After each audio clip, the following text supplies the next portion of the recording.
Великий князь, открывший для Руси византийское христианство, Владимир Красное Солнышко. Легендарный святой Владимир, благодетель земли русской. На деле он вовсе не обладал святостью, а его дикая натура человека, воспитанного среди варягов, всегда побеждала.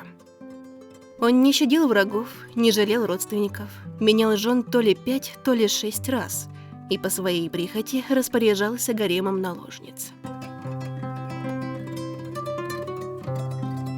Его рабыни для утех насчитывали несколько сотен человек. Доподлинное число девушек и женщин неизвестно. Впрочем, понятия официальных и неофициальных жен в те времена были условными. В древних рукописях сохранились упоминания о 2 женах православного Владимира и некоторые сведения о том, какие указания он давал относительно наложниц. Вырос будущий князь вдали от Киева. Воспитывала его не царица, а мама-рабыня по имени Малуша, принадлежавшая правительнице Ольге. Все знали, что наследник был просто бастардом, незаконным робичичем. Потому он многое брал грубой силой, ни на кого не надеясь. Не ожидая законной поддержки, отвоевывал власть, губил людей и порабощал женщин. Практика для тех столетий обычная.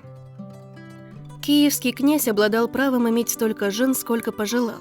Очередной его выбор еще в пору молодости пал на половецкую княжну Рагнеду. Но гордая девушка отдала сердце брату Владимира, Ярополку, и отказалась исполнить древний свадебный обряд. Как же рассвирепел Владимир. Приехал с дружиной в Полоцк, ворвался в дом к отцу непокорной половчанки. Добрыня, дядька и наставник молодого правителя, повелел исполнить князю месть. Несчастную девушку Владимир обесчестил на глазах ее семьи. Он стал убийцей ее братьев, отца и матери. Рагнеда получила новое славянское имя Гориславы, обрела статус жены и впоследствии родила необузданному дикарю нескольких детей. Свирепое княжеское войско ворвалось в Полоцк. На своем пути воины крушили город и проливали кровь. С варягами, наемниками и верными людьми Владимир шел на Киев. Взять столицу штурмом и тут же ее ограбить не удалось, но воевода его брата Ярополка по имени Блуд пошел на предательство. Конечно, ради денег, которые посолил ему дерзкий Рабичич. Покинувший город Ярополк был схвачен, а позже убит. Впрочем, на руках Ярополка тоже были следы другого их брата, Олега. И тут мы узнаем, как Владимир Святославович легко пополнял ряды личного гарема. Супруга киевского князя на тот момент ждала ребенка. Ее оставили в живых, но сделали наложницей нового господина. В повести временных лет упоминаются дети разгульного Владимира от разных жен или наложниц, хотя число незаконно рожденных детей, конечно, не учитывалось.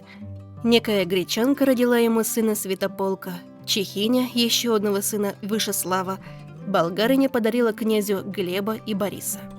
И это помимо 6 детей Рагнеды.